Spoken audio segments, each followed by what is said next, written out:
करो सम्मान और करो सत्कार इनका। अतिथि देवो भव। अपने पुत्र और पौत्रों को खोने के पश्चात भी आपकी शुदा शांत नहीं हुई।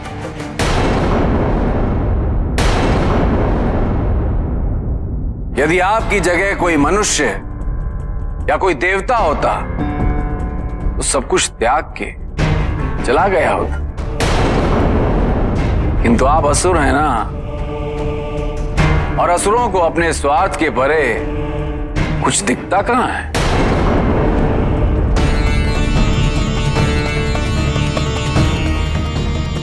और आपकी भूल के कारण ही अमृत समुद्र में गिर गया था।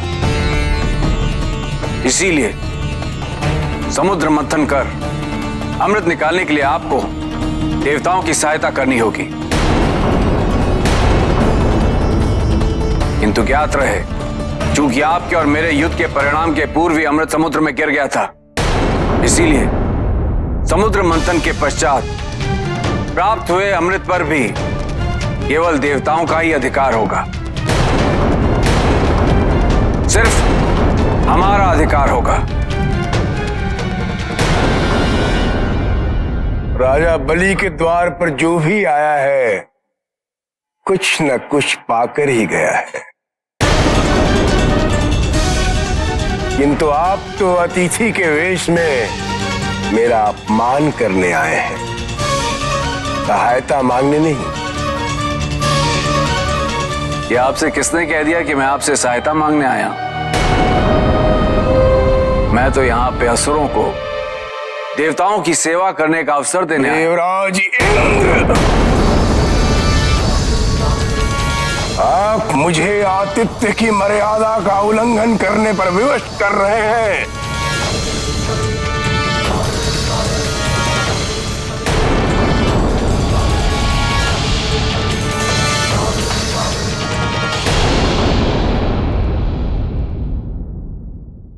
तो सहायता का प्रस्ताव लेकर गए थे, किंतु असुरों को लगा कि हम उन्हें अपना सेवक बनाना चाहते हैं।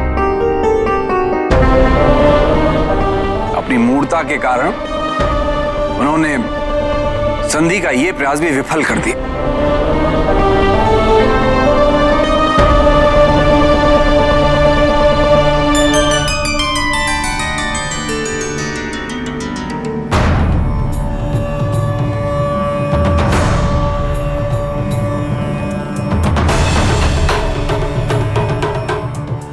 देवराज, यदि प्रस्ताव ढंग से रखा होता तो विफल ना होते। देखिए, महादेव ने आमंत्रित किया और राजा बलि उपस्थित हैं। त्रिदेव को एक साथ पाकर मैं धन्य हो गया।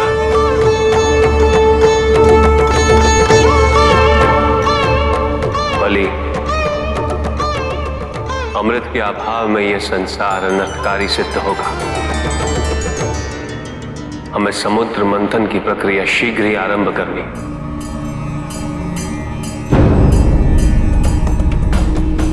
क्या तुम्हें मेरा प्रस्ताव स्वीकार है? महादेव, नारायण और ब्रह्मदेव की सहायता करना मेरा सौभाग्य है।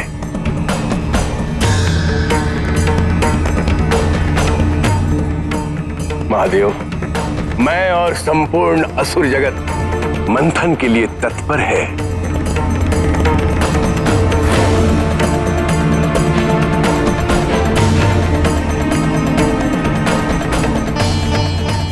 और हम सभी देवता भी इस मंथन के लिए तत्पर हैं।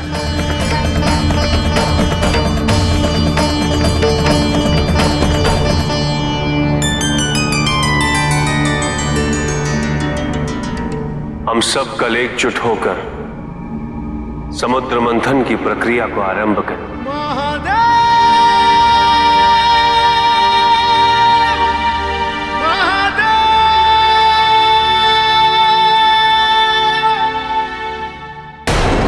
मूर्ख है बलि, मूर्ख। कितना कितना समझाया था कि नहीं समझा। होने दो मंथन, होने दो। सभी को समझ आ जाएगा देवतागण असुरों के साथ अन्याय करेंगे। अन्याय।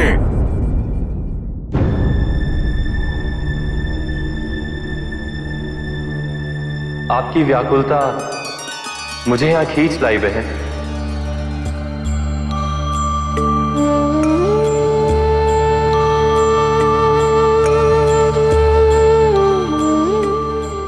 क्या हमारी व्याकुलता का कारण पर्याप्त नहीं है,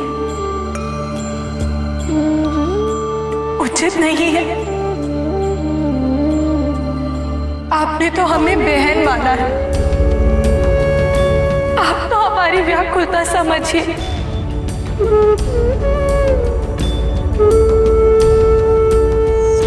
पहले सती अवतार में हमारे पिता प्रजापति दक्ष ने हमारे स्वामी को महायज्ञ में भाग न देकर उनका अपमान किया, और अब मंथन के पश्चात उनके भाग में जो आने वाला है वो कोई भी स्वीकार्य नहीं करना चाहेगा। न देवता न असुर, यहां तक कि आप भी नहीं नारायण, हमारे स्वामी का पुनः अपमान क्यों नारायण?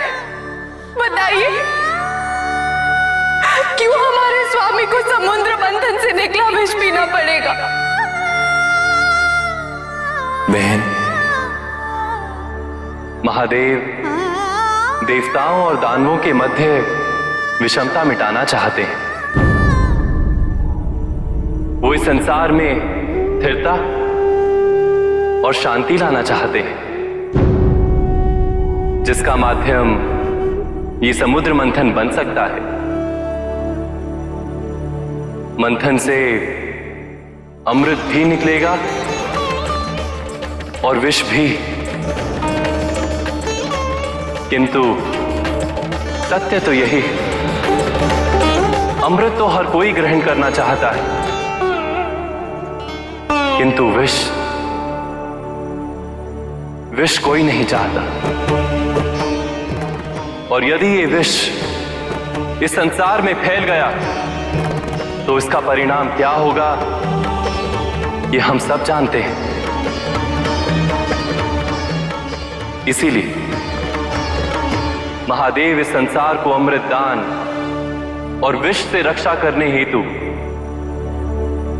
इस विष को ग्रहण करने वाले हैं।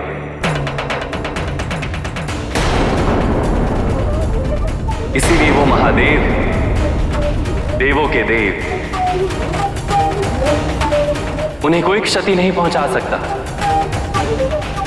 वो अनंत हैं, अनादि, और यदि कोई संकट उनकी ओर अग्रसर हुआ भी तो आपका पति प्रेम, पत्नी धर्म और समर्पण सुरक्षा कवच बनकर उनकी रक्षा अवश्य करेगा। तो बहन, फिर चिंता कैसी? जब विष पीने का समय आएगा तो आपको इस तथ्य की अनुभूति स्वयं हो जाएगी। आपको ज्ञात हो जाएगा कि महादेव की रक्षा हेतु आपको करना क्या है।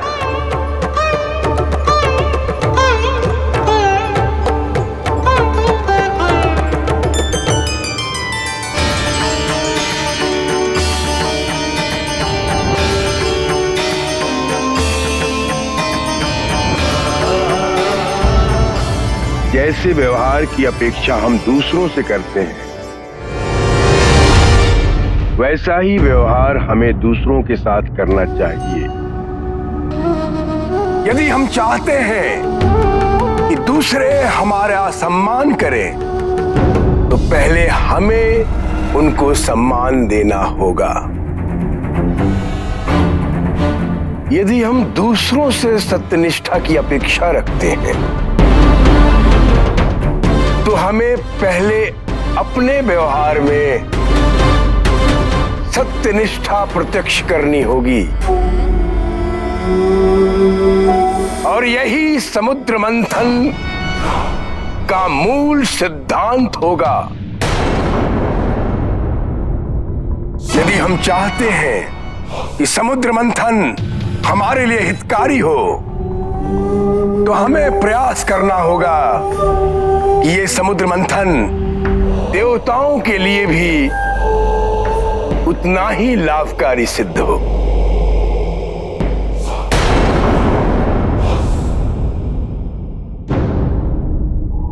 ऐरावत को देखा है? चरवन हेतु उसके जो दांत हैं वो दिखाई नहीं देते, क्योंकि वो छुपे हुए हैं। बिल्कुल इन असुरों की मंशा की भांति, जो प्रत्यक्ष नहीं होगी, किंतु हम सब जानते हैं कि उनके मन में क्या चल रहा है, किन विचारों का चरवन चल रहा है। हम सब जानते हैं। उनका हमारा साथ देना ये उनकी अच्छाई का प्रतीक नहीं, उनकी चालाकी का संकेत है। इसीलिए हमें इन पे कदापि विश्वास नहीं करना चाहिए। और जैसे ही मंथन समाप्त हुआ और अमृत की प्राप्ति हुई, हम उसे छीन लेंगे, क्योंकि हम देवता हैं और अमृत केवल देवताओं के लिए होता है। उनके हाथ कुछ भी नहीं लगने देंगे, कुछ भी नहीं।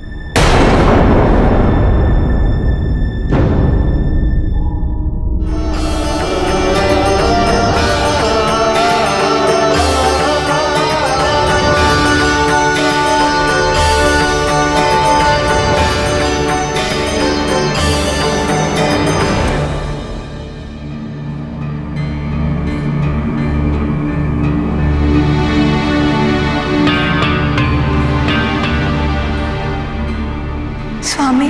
नहीं पार्वती, तुम्हें कुछ भी कहने की आवश्यकता नहीं है।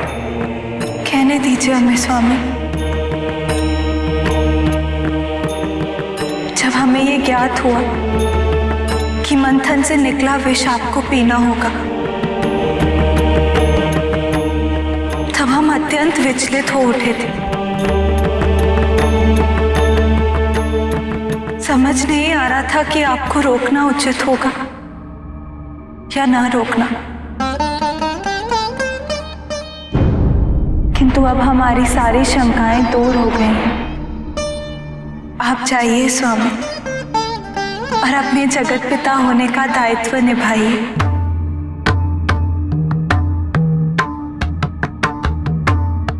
हम आपके साथ हैं।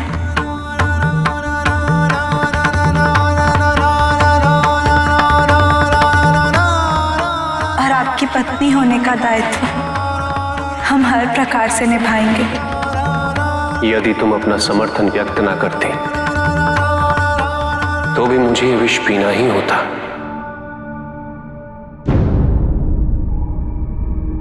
किंतु मात्र तुम्हारे कह देने से कि तुम मेरे साथ इस एक समुद्र मंथन तो क्या, मैं सहस्त्र समुद्र मंथन का विष पीने के लिए तैयार हूं।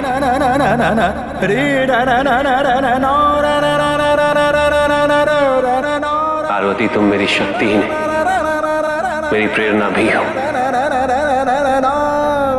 जब भी जन कल्याण और संसार की उन्नति के लिए कुछ किया जाए, उसमें ना ही सम्मान का मोह होना चाहिए और ना ही अपमान का भय। मैं तो केवल उद्देश्य होना चाहिए।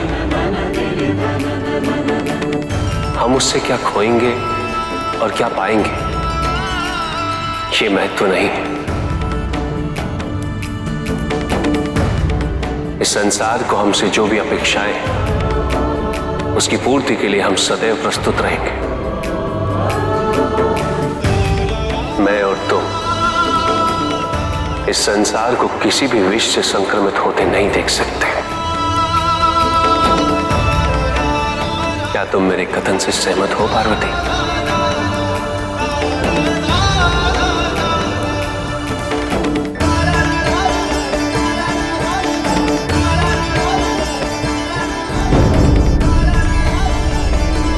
देवताओं और असुरों का इतिहास सदैव अविश्वास से परिपूर्ण रहा है। अपने अपने वर्चस्व हेतु निरंतर इनमें युद्ध चलता रहा है। ऐसे दो विरोधी अब एक साथ एक दूसरे के सहयोगी बन रहे हैं एक उद्देश्य के लिए, किंतु ऐसे संवेदनशील वातावरण में अहंकार का उत्पन्न होना संभव है। यदि एक पक्ष में अहंकार उत्पन्न होता है तो दूसरा पक्ष अछूता नहीं रहता। हमें अपने अपने अहंकार पर नियंत्रण रखना है। हमें अहम भाव से बचना है। और यदि देवताओं में अहंकार जागा तो उस पर भी हमारी कोई प्रतिक्रिया नहीं होनी चाहिए। हमें यह नहीं भूलना है कि महादेव ने हम पर विश्वास किया है।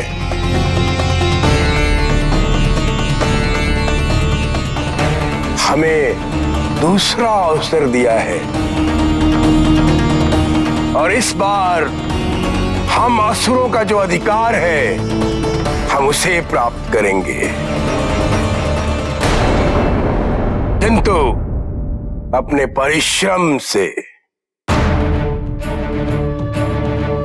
हम कोई ऐसी मूर्खता नहीं करेंगे जिससे महादेव का विश्वास आहत हो। स्मरण रहे, यही एक अवसर है जब संपूर्ण असुर जाति के विरुद्ध फैली धारणा को हम मिटा सकते हैं।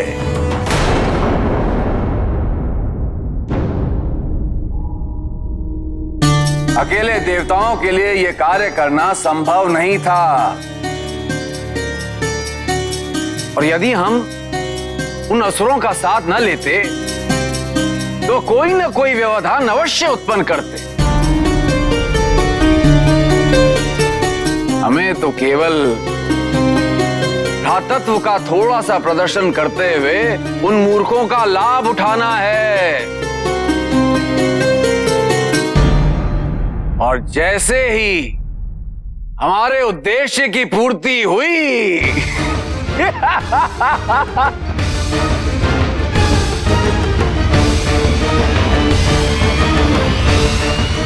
मुनिवर, आज आप कुछ कहेंगे नहीं? कहिए ना, आपका मौन अब अच्छा नहीं लगता।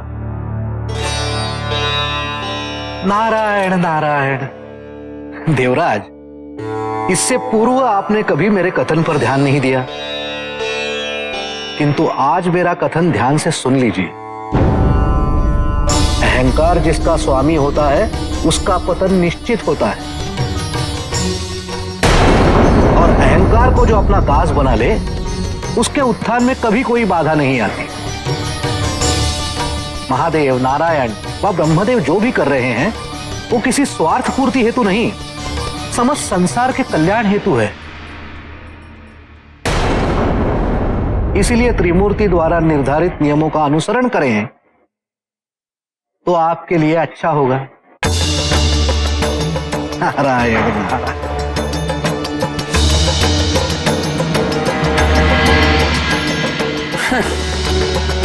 ये मुनिवर भी ना इन्हें ज्ञान का मोती बांटने में बड़ा आनंद आता है। अरे कम से कम पहले पूछ तो लें कि सामने वाले को ज्ञान चाहिए भी या नहीं, हैं?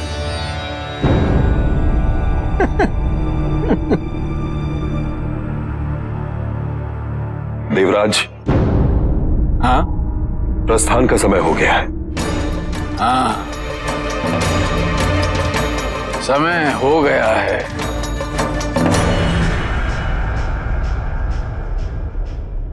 बलि, अब हमें क्षीर सागर की ओर प्रस्थान करना चाहिए। जी आचार्य।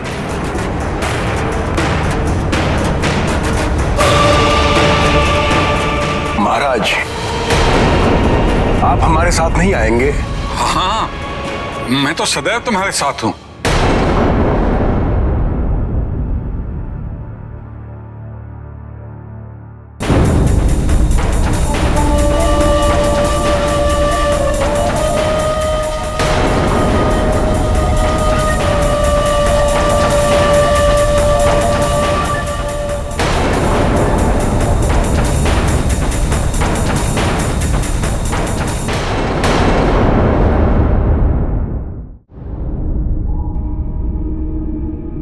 प्रभु, आपकी जीवन शैली, आपके दर्शन शास्त्र का अनुसरण करना ही हमारा व्यक्तित्व है।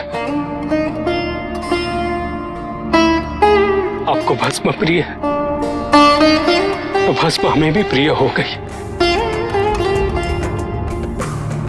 आपने स्मशान में वास किया तो स्मशान हमारे लिए निवास बन गया।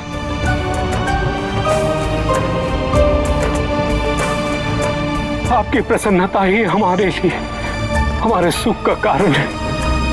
यदि कभी आप हमसे रुष्ट हो जाते हैं तो ऐसा प्रतीत होता है प्रभु जैसे हमारा जीवन निरर्थक हो गया है। आपसे ही हमारा जीवन परिभाषित हुआ है प्रभु। आपका अवशिष्ट ग्रहण करना हमारे लिए सौभाग्य रहा है। अब आप बल्कि विष ग्रहण करने जा रहे हैं तो हमसे भेदभाव क्यों प्रभु? क्यों हमें विष का अवशिष्ट ग्रहण करने से वंचित रख रहे हैं? बताइए प्रभु।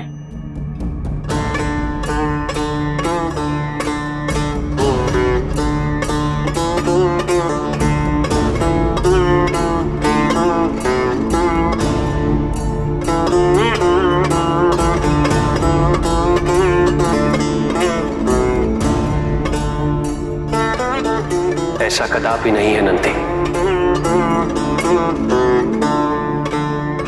मैं कोई भेदभाव नहीं कर रहा हूं। इस बार भी तुम सबको अवशिष्ट अवश्य प्राप्त होगा।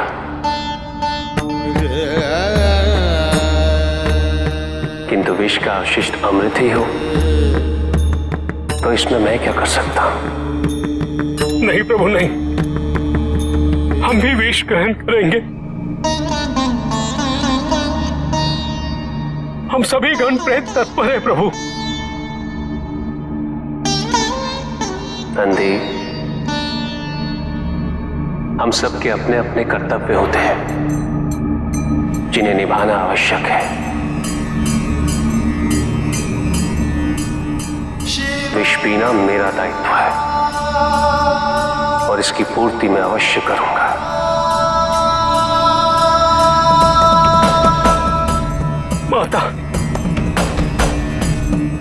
माता आप ही कही है ना प्रभु से कि नंदी,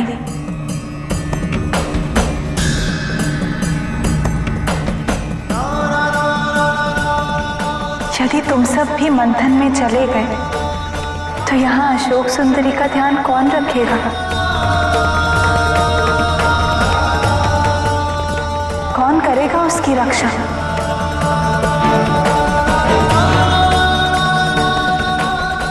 हमारी अनुपस्थिति में तुम सबका यहाँ होना अनिवार्य है। यही तुम्हारा कर्तव्य है। ठीक है माता, हम अशोक सुंदरी का ध्यान रखेंगे अवश्य रखेंगे।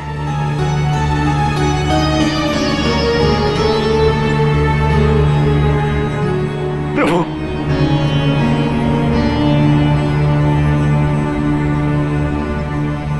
कल्याण हो।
यदि तुम मुझे जाने से रोकोगी तो मेरा जाना अत्यंत कठिन हो जाएगा, क्योंकि ना ही मेरा जाना टल सकता है और ना ही मैं तुमसे ना कह सकता हूं। हम मुझे ऐसे नहीं रोकते। आपको पता है, हमारे पिताजी महादेव हैं। किसी अवश्य महत्वपूर्ण कार्य से बाहर जाना।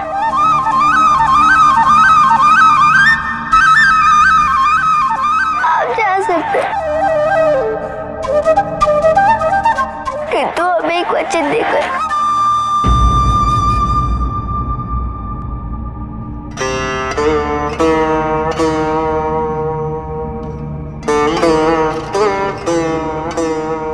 बोलो पुत्री।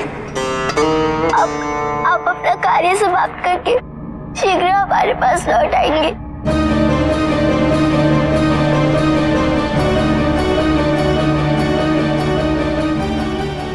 मैं वचन देता। और जितना भी समय आप हमसे दूर रहेंगे, क्षतिपूर्ति हेतु आप उस दिन दुगने समय तक हमारे साथ खेलेंगे, हमारे साथ ही रहेंगे, हमें कथाएं सुनाएंगे। हमारा प्रत्येक अनुरोध आपको स्वीकार होगा।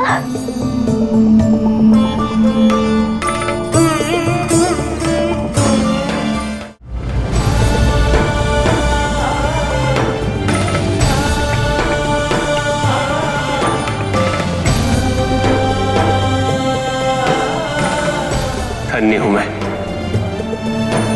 मेरी पुत्री मेरे दायित्व को समझती है।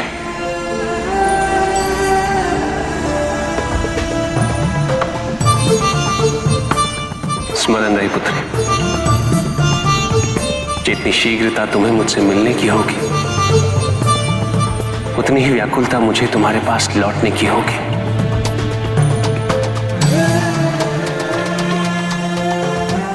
मैं अवश्य लौटूंगा और उसके पश्चात तुम्हें कथाएं भी सुनाऊंगा, तुम्हारे साथ खेलूंगा। तुम्हारा प्रत्येक अनुरोध स्वीकार होगा मुझे। मैं वचन देता हूं।